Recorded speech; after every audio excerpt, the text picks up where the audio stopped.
네, 오늘도 예배 자리에 함께 나오신 여러분을 예수님의 이름으로 축복합니다.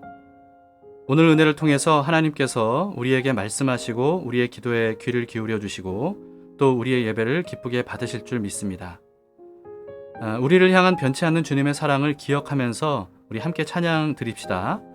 찬송가 293장 주의 사랑 비칠 때 우리 함께 힘차게 부르시면서 우리 마음이 주님의 큰 사랑으로 충만해지기를 우리가 기대합시다.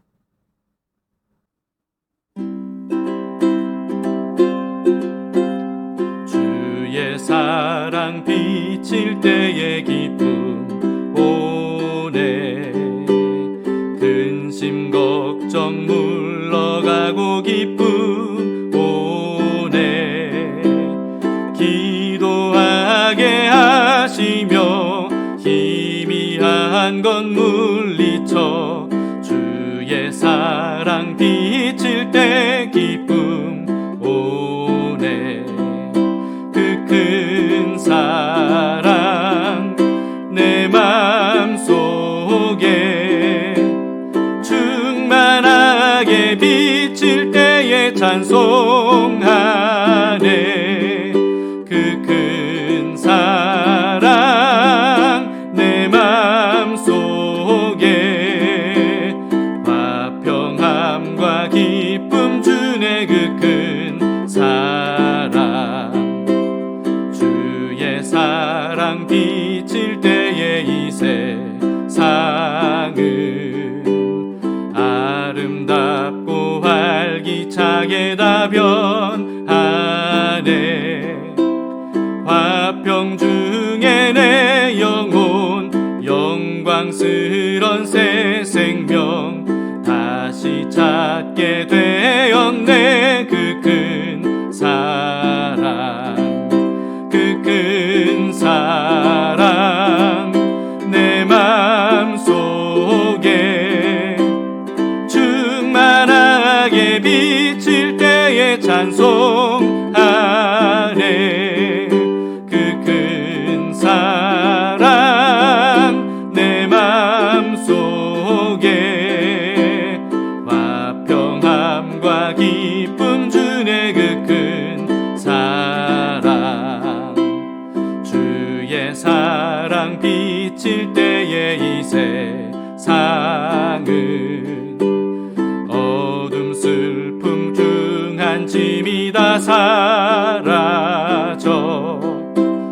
우리들의 가는 길 밝히 비춰주시며 복을 받게 하시네 그 큰 사랑 그 큰 사랑 내 맘속에 충만하게 비칠 때에 찬송하네 그 큰 사랑 내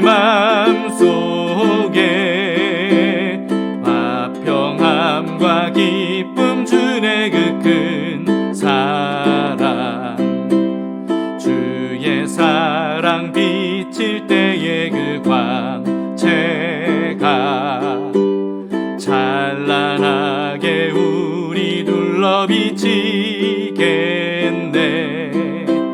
세상 모두 이기고 천국 생활할 때도 주의 사랑 비치네 그 큰 사랑 그 큰 사랑 내 맘속에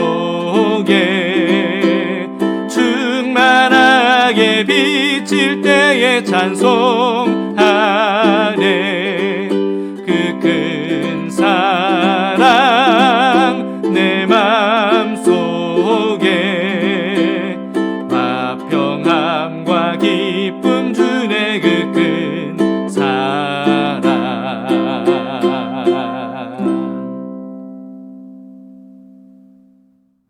오늘 말씀은 잠언 17장 15절에서 28절까지의 말씀입니다. 주로 악하고 미련한 사람에 대한 말씀입니다. 악인을 의롭다 하고 의인을 악하다 하는 이 두 사람은 다 여호와께 미움을 받느니라. 미련한 자는 무지하거늘 손의 값을 가지고 지혜를 사려 함은 어찌 민고. 친구는 사랑이 끊어지지 아니하고 형제는 위급한 때를 위하여 낳느니라. 지혜 없는 자는 남의 손을 잡고 그의 이웃 앞에서 보증이 되느니라. 다툼을 좋아하는 자는 죄과를 좋아하는 자요 자기 문을 높이는 자는 파괴를 구하는 자니라. 마음이 굽은 자는 복을 얻지 못하고 혀가 패역한 자는 재앙에 빠지느니라. 미련한 자를 낳는 자는 근심을 당하나니 미련한 자의 아비는 낙이 없느니라. 마음의 즐거움은 양약이라도 심령의 근심은 뼈를 마르게 하느니라. 악인은 사람의 품에서 뇌물을 받고 재판을 굽게 하느니라. 지혜는 명철한 자 앞에 있거늘 미련한 자는 눈을 땅끝에 두느니라. 미련한 아들은 그 아비의 근심이 되고 그 어미의 고통이 되느니라. 의인을 벌하는 것과 귀인을 정직하다고 때리는 것은 선하지 못하니라. 말을 아끼는 자는 지식이 있고 성품이 냉철한 자는 명철하니라. 미련한 자라도 잠잠하면 지혜로운 자로 여겨지고 그의 입술을 닫으면 슬기로운 자로 여겨지느니라.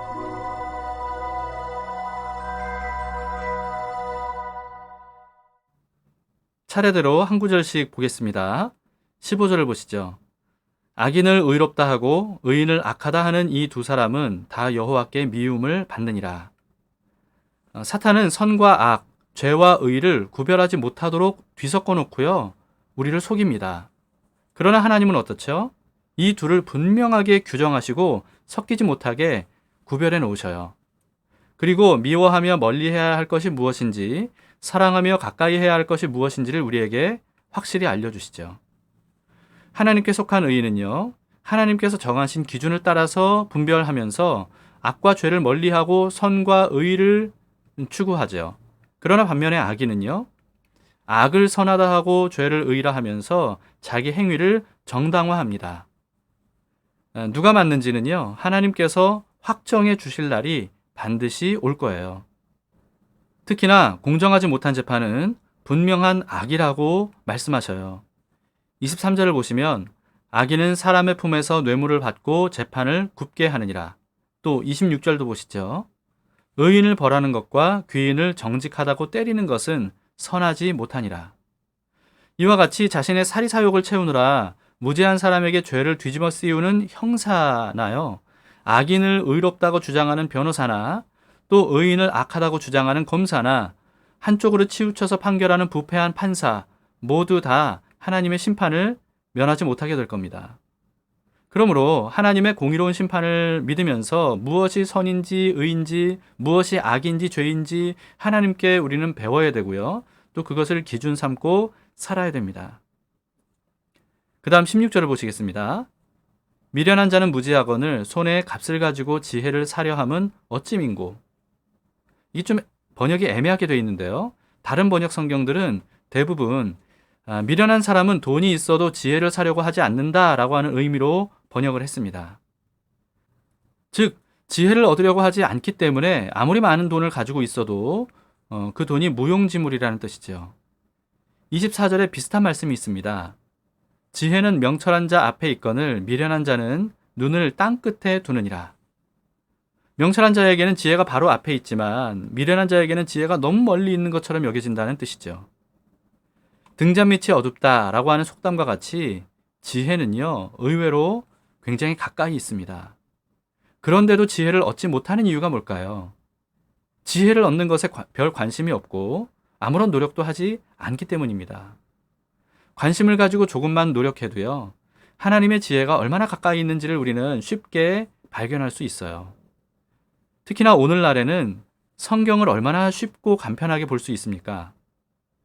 제가 학교 다닐 때는요, 제가 그랬어요. 읽든지 읽지 못하든지 그 두꺼운 성경책을 항상 책가방에 넣고 다녔던 기억이 납니다. 그런데 요즘에는 어때요? 휴대폰만 있으면 성경책을 다양한 번역별로 언제 어디서든지 볼 수 있지 않습니까? 또 방대한 양의 주석이나 자료들 이런 것들도 쉽게 휴대폰으로 찾아서 읽을 수 있고요. 또 탁월한 설교자들이나 성경학자들의 설교 또는 강의도요, 유튜브를 통해서 얼마든지 쉽게 듣고 배울 수가 있습니다. 물론 거짓된 교리를 가르치는 거짓 선지자와 거짓 교사들도 굉장히 많기 때문에 각별히 주의하면서 분별을 할 필요는 있어요. 어쨌든 더 이상 말씀을 들을 수 없고 배울 수 없다고 핑계를 댈 수는 없는 그런 시대인 것만은 분명합니다. 찬양과 기도와 예배도 언제 어디서나 마음껏 할 수 있는 환경에서 우리는 지금 살고 있어요. 그런데도 하나님의 지혜를 얻지 못하는 이유는요, 단 하나죠. 원하지 않기 때문이라는 겁니다. 지혜를 원한다면, 하나님의 은혜를 원한다면, 진리를 알고 삶의 원리를 알고 싶다면 거창한 것만 바라지 말고 매일 이슬처럼 만나를 내려주셨던 것처럼 우리 앞에 펼쳐진 말씀과 기도와 예배를 소중하게 여기면서 우리 자신의 것으로 취하는 것이 바로 지혜 있는 것입니다. 명철한 사람은 그처럼 너무나도 쉽고 풍성하게 하나님의 지혜를 얻지만요, 미련한 사람은 마치 하나님께서 은혜를 꼭꼭 숨겨 놓으시기라도 한 것처럼 그렇게 하나님 탓으로 돌립니다.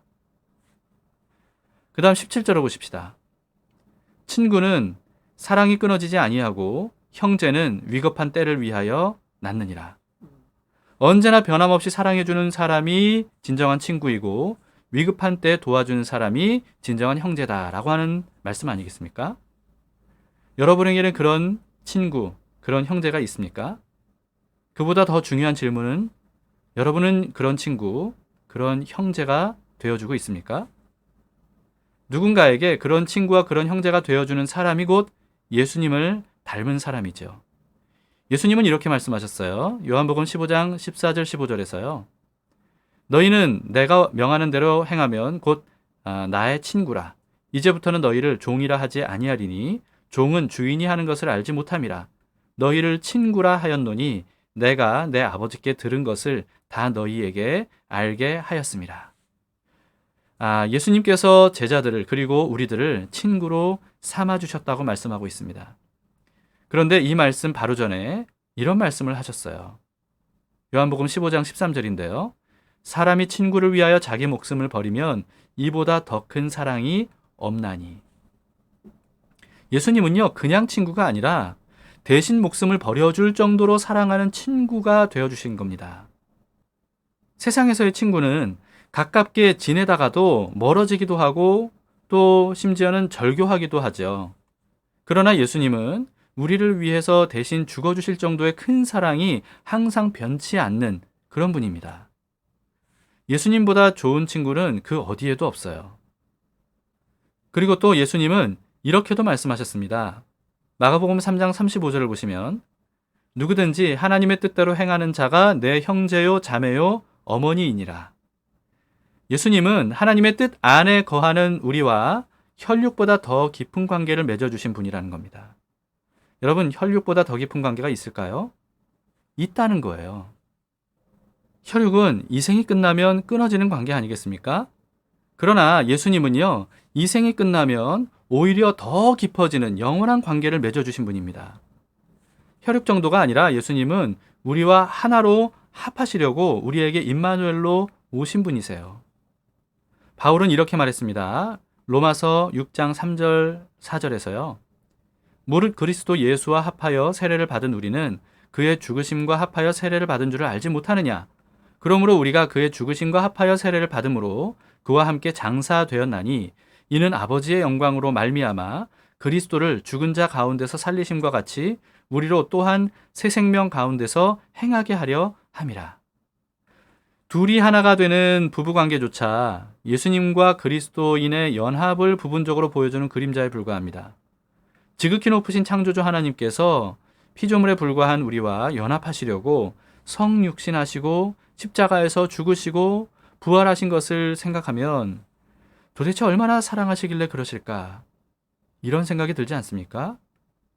그와 함께 왜 나 같은 죄인을 이렇게나 사랑하실까 하는 의구심도 듭니다.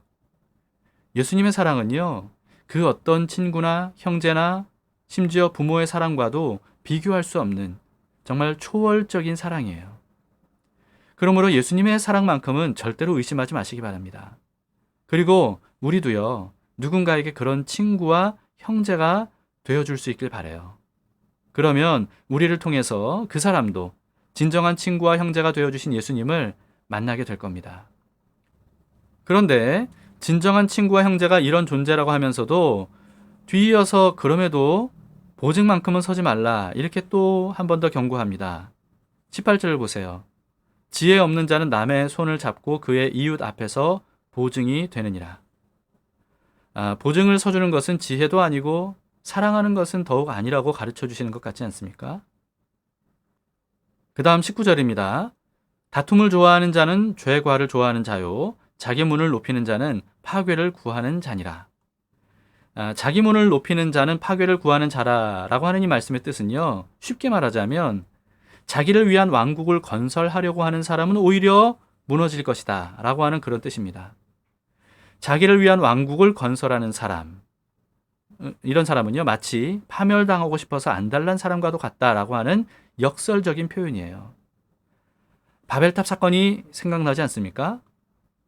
하나님 앞에서 우리가 겸손하면 하나님께서 높여주시지만 반대로 스스로 자신을 높이려고 하면 오히려 낮아지게 됩니다.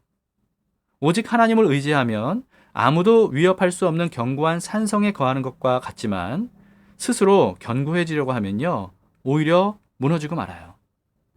예수님은 이런 말씀도 하셨습니다. 마가복음 8장 35절을 보세요. 누구든지 자기 목숨을 구원하고자 하면 잃을 것이요 누구든지 나와 복음을 위하여 자기 목숨을 잃으면 구원하리라. 성경에는 이와 같이 역설적인 표현들이 굉장히 많이 등장합니다. 이처럼 모순되는 것 같은 표현이 많은 이유가 뭡니까? 그만큼 하나님의 진리와 섭리가 너무나도 오묘하기 때문이겠죠. 우리의 머리로는 이해할 수 없는 영적인 진리를 우리 수준에 맞게 알려주시기 위해서 역설적인 표현을 사용하신 겁니다.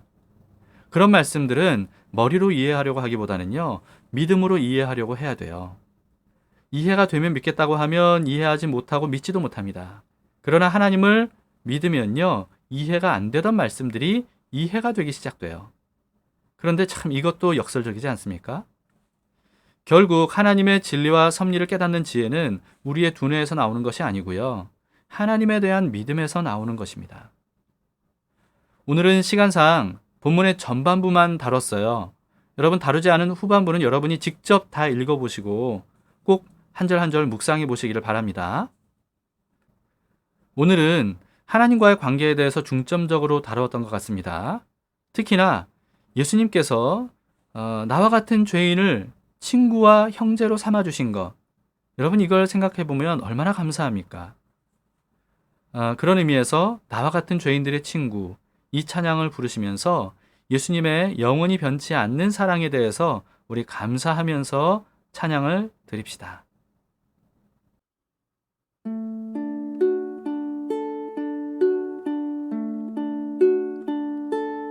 나와 같은 죄인들의 친구, 이 땅에 오신 하나님 아들, 우리 안에 사시는 하나님, 기쁨과 눈물 함께 하시네. 거룩하신 하나님 어린 양, 그 생명을 우리에게 주셨네. 우리도 우리 십자가 지고 임마누엘 영원히 따르리.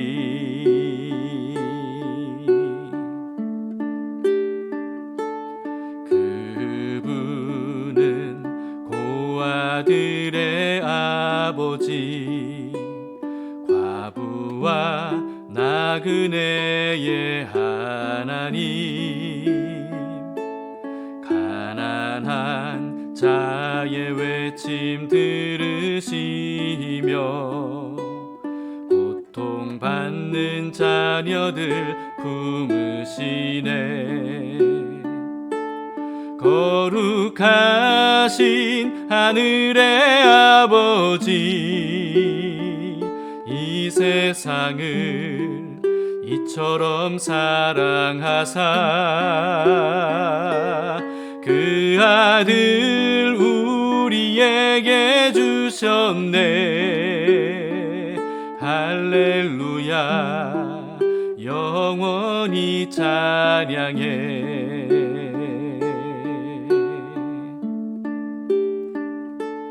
주 성령님 우리에게 임하사 우리를 성소 삼아 주시고 주의 임재 안에 경배하며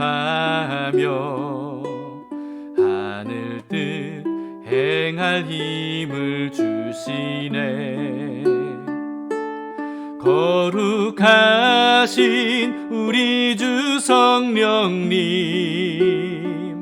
하늘 권능 우리에게 주셨네. 우리가 주님의 증인 될 때 마라나타, 주님 다시 오시리. 거룩하신 하나님 어린 양, 그 생명을 우리에게 주셨네. 우리도 우리 십자가 지고 임마누엘 영원히 따르리.